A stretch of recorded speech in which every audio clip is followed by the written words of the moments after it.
ओम सूर्याय नमः। आप सभी पर सूर्य भगवान की कृपा सदा बनी रहे। जिस तरह सोमवार का दिन भगवान शिव को समर्पित होता है, उसी प्रकार से रविवार का दिन सूर्य देवता को समर्पित होता है और पौष महीने में पड़ने वाले रविवार का और भी ज़्यादा महत्व शास्त्र में बताया गया है।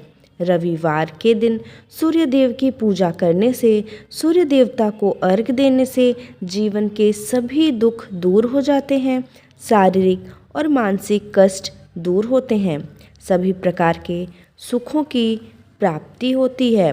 पौष का महीना प्रचंड शीत ऋतु का होता है।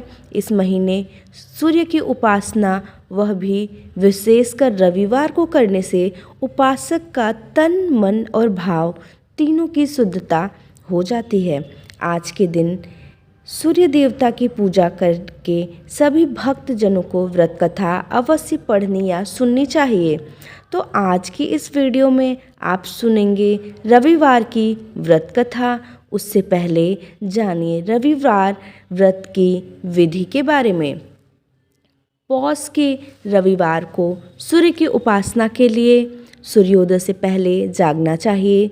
स्नान एवं वंदन के बाद तांबे के कलश अथवा किसी भी धातु के पात्र में जल भरकर उसमें रोली, अक्षत और लाल रंग के फूल को डालकर इस प्रकार से अर्घ्य देना चाहिए कि जल की धारा के बीच से उगते हुए सूर्य का दर्शन करना चाहिए। दिन भर व्रत रखकर सायंकाल अग्निहोत्र आदि कर बिना नमक का भोजन करना चाहिए।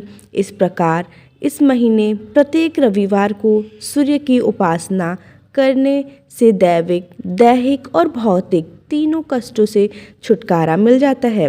उपासक की बुद्धि सूर्य के प्रकाश की तरह प्रखर जाती है। भारतीय उपासना पद्धति बड़ी विराट एवं मनोवैज्ञानिक है। इसमें तिथि, वार, नक्षत्र, संक्रांति के साथ साथ हर महीने अलग अलग देवी देवताओं की उपासना से जुड़े हुए हैं।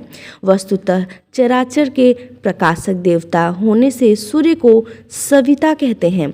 गायत्री मंत्र इसी सविता की उपासना का मंत्र है। साक्षात सृष्टिकर्ता, विधाता, जो न केवल पृथ्वी, अंतरिक्ष और भूलोक को प्रकाशित करते हैं अपितु चराचर जगत को नियंत्रित भी करते हैं।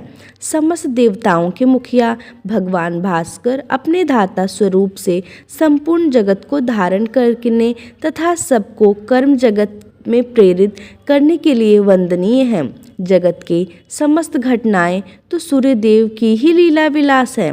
एक और जहां भगवान सूर्य अपनी कर्म, सृष्टि, सर्जना की लीला से प्रातः काल में जगत को संजीवनी प्रदान कर प्रफुल्लित करते हैं, तो वहीं दूसरी ओर मध्यकाल में स्वयं ही अपने महेश्वर स्वरूप से तमोगुणी लीला करते हैं। मध्यकाल में आप अपनी ही प्रचंड रश्मियों के द्वारा शिव रूप से संपूर्ण दैनिक कर्म सृष्टि की रजोगुण रूपी कालिमा का शोषण करते हैं। तो आइए प्रस्पान करते हैं रविवार की व्रत कथा का। रविवार व्रत की पौराणिक कथा के अनुसार प्राचीन काल में एक बुढ़िया रहती थी। वह नियमित रूप से रविवार का व्रत करती। रविवार के दिन सूर्योदय से पहले उठकर बुढ़िया स्नान आदि से निवृत्त होकर आंगन को गोबर से लीप कर स्वच्छ करती। उसके बाद सूर्य भगवान को अर्घ्य देती और पूजा करती। पूजा करते हुए रविवार व्रत कथा सुनकर सूर्य भगवान को भोग लगाकर दिन में एक समय भोजन करती। सूर्य भगवान की अनुकंपा से बुढ़िया को किसी प्रकार की चिंता एवं कष्ट नहीं था। धीरे धीरे उसका घर धन धान्य से भर रहा था।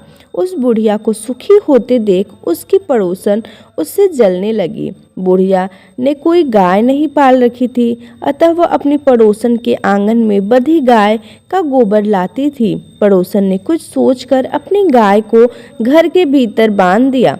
रविवार को गोबर न मिलने से बुढ़िया अपना आंगन नहीं लीप सकी। आंगन न लीप पाने के कारण उस बुढ़िया ने सूर्य भगवान को भोग नहीं लगाया और उस दिन स्वयं भी भोजन नहीं किया। सूर्यास्त होने पर बुढ़िया भूखी प्यासी सो गई। प्रातःकाल सूर्योदय से पूर्व उस बुढ़िया की आंख खुली तो वह अपने घर के आंगन में सुंदर गाय और बछड़े को देखकर हैरान हो गई। गाय को आंगन में बांध कर उसने जल्दी से उसे चारा लाकर खिलाया। पड़ोसन ने उस बुढ़िया के आंगन में बंधी सुंदर गाय और बछड़े को देखा तो वह उससे और अधिक जलने लगी।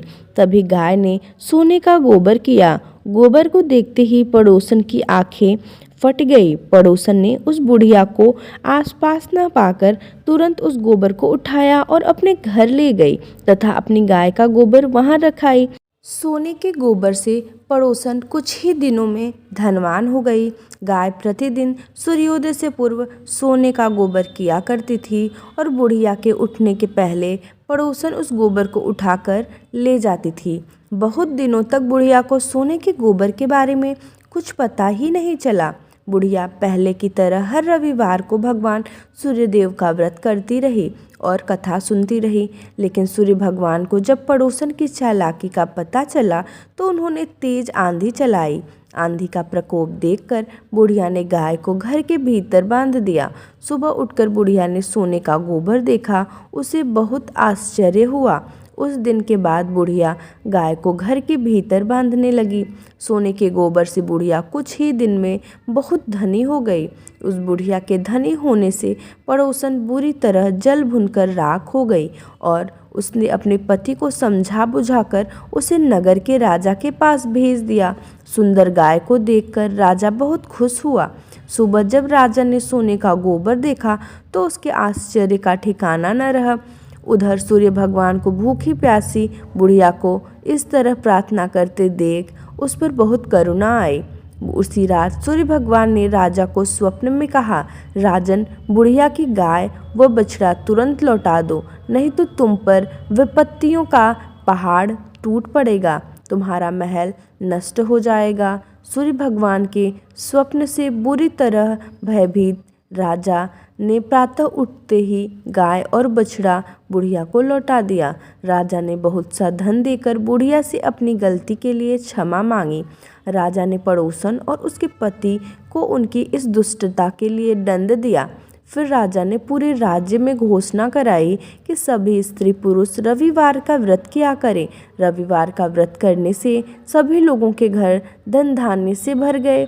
राजतय में चारों ओर खुशहाली छा गई। स्त्री पुरुष सुखी जीवन यापन करने लगे तथा सभी लोगों के शारीरिक कष्ट भी दूर हो गए। तो ये थी सूर्यदेव की व्रत कथा। ओम सूर्याय नमः।